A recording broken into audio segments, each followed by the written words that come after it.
We're going to give you a lot more content right now with our news of the week, which is brought to you by Eagle Mortgage. EagleMortgageCompany.com is where you can find them online. 114th and Davenport. That's the office. Either way, Eagle Mortgage is a mortgage broker, so they are not beholden to any bank. They can shop a variety of banks and find the best loan, the best lending situation for you and your unique circumstances. You know, buying a house, big deal. Most people only do it a handful of times in a lifetime. And so you want to make sure you get it right. And they will take good care of you. They sit down with you at Eagle Mortgage, discuss what you really want to do, what you're looking for, learn about you and your situation, and then match you up with the best loan possible. Like I said earlier, 114th and Davenport is the office, or online at EagleMortgageCompany.com. And if you prefer to stand, they will stand with you. Thank you. Okay, so our first news item today is the Omaha Storm Chasers. They are changing ownership, currently owned by Alliance Sports. This is the company that is run by Gary Green from New York City. Gary and his partner, Larry Botel, have owned the Storm Chasers for a dozen years, have done a great job, and they are the same people who are behind Union Omaha. Now, you know from previous Grow Omaha episodes that Union Omaha has been playing at Werner Park, where the Storm Chasers are playing. They're in the process of moving downtown, going to build a big development there, a brand new stadium.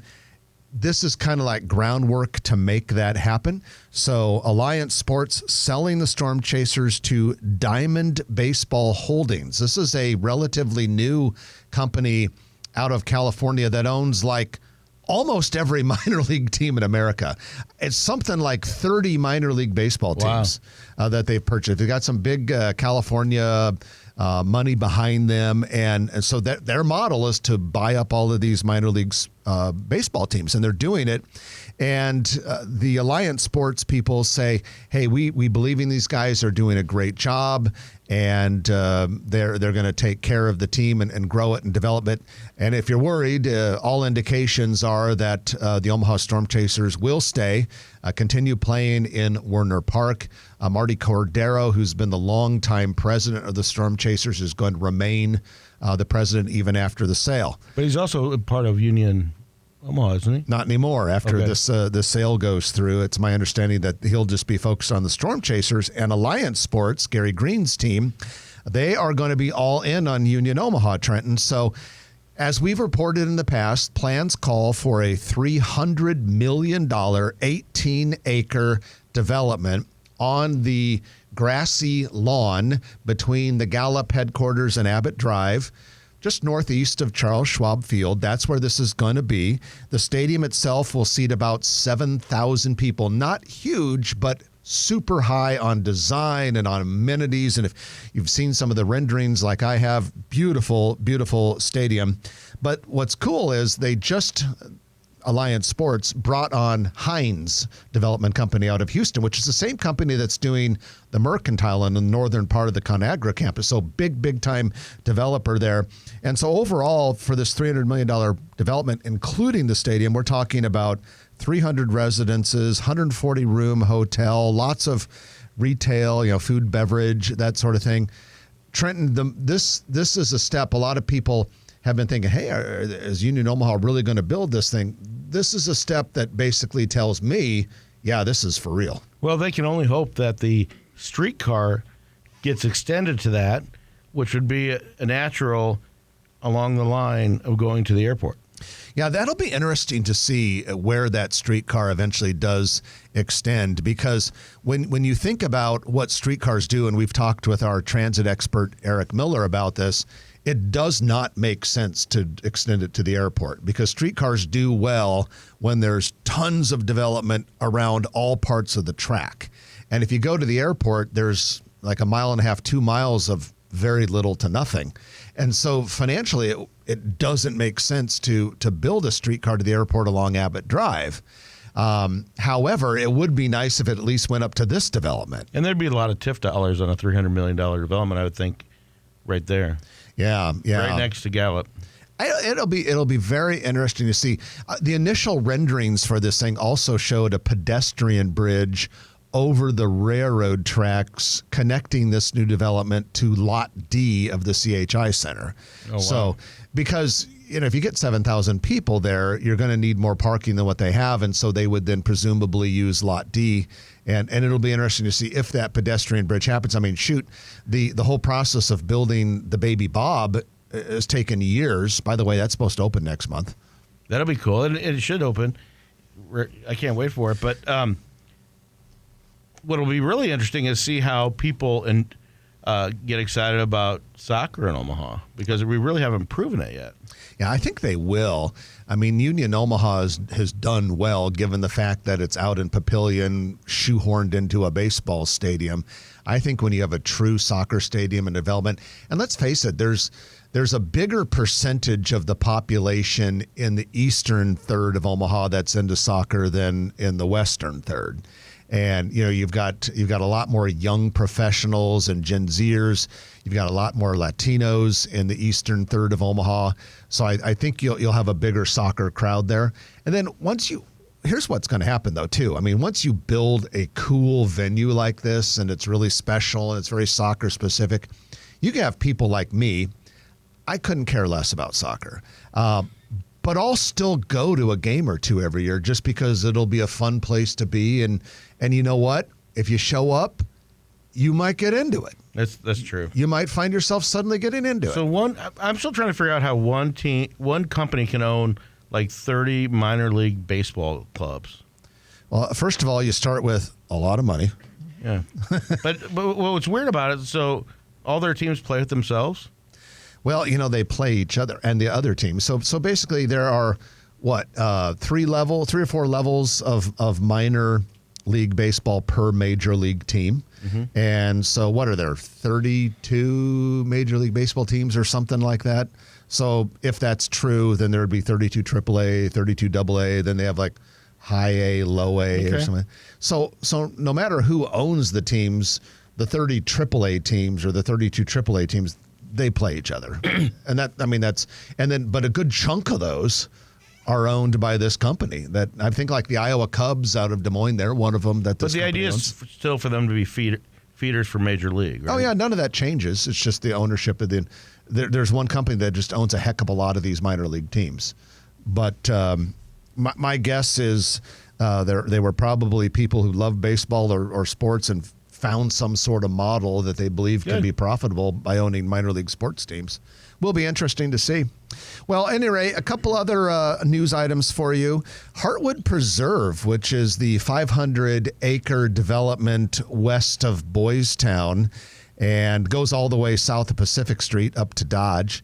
And a lot of things there it's been under development for several years now. But interestingly, just within the last week, several new signs have appeared on buildings.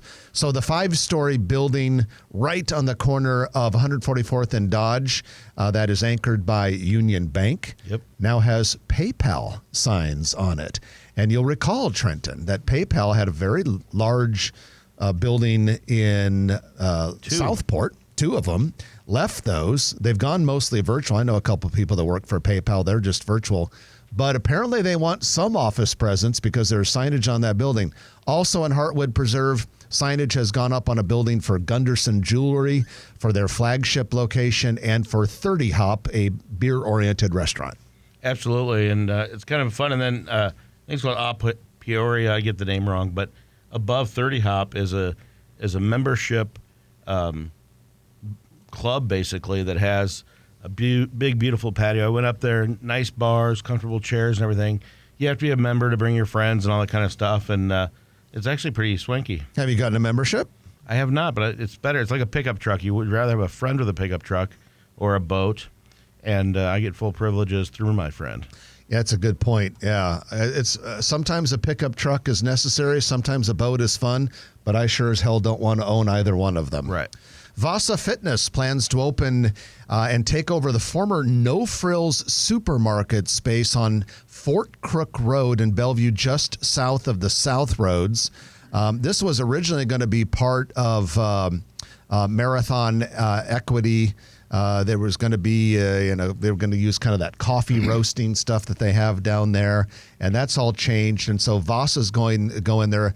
Vasa is wildly popular. It is based in Orem, Utah. They opened their first Nebraska gym, earlier this year or late last year, if I don't quite recall, but in part of the former Shopko space at 144th and West Center Road. And so anyway, if you go by it, there's tons of cars there. It's very popular. Yeah, but I still prefer Blue Moon Fitness. And Blue Moon Fitness is already open in Bellevue, and they just extended their lease for several years in that old No Frills shopping center and on Harlan Drive, or Harlan, I think it's Harlan Drive. Take your word for it. Yeah, but so Blue Moon Fitness, they've upped all their locations. So they're ready, and they have a women's only section. So check it out. And finally, the Omaha City Council formally approved the latest proposal to redo the crossroads at 72nd and Dodge Street. Salt Lake City, Utah-based Woodbury Corporation, the new developer, plans to invest $862 million to convert the site into a massive mixed-use development. We've talked about this before, but it's now official. The city council approved it. The city will own part of the land. They're going to be a partnership there, if you will. And part of it is the city's going to own 3 parking garages. This is a new model the city started doing a few years ago that has turned out to be profitable for the city with this whole new Park OMA system. And so they're going to carry that there. And it looks like with Woodbury, the first building should start to go vertical next spring. Do they say what food group, as far as apartments, retail, office, goes first? Pretty much yes. Yes is the answer to that. But there's going to be phases. So the first phase will have kind of all of that, but then other phases will have more of that true mixed-use development. And it's going to be a very, very special project. We get a lot of people sending us notes at Grow Omaha saying that, hey, why does Crossroads, or people like that is never going to happen. I think people just need to take a deep breath knowing that it's nearly $1 billion.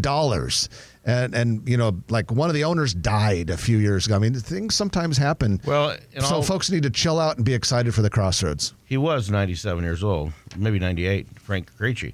But and he built a lot of Omaha.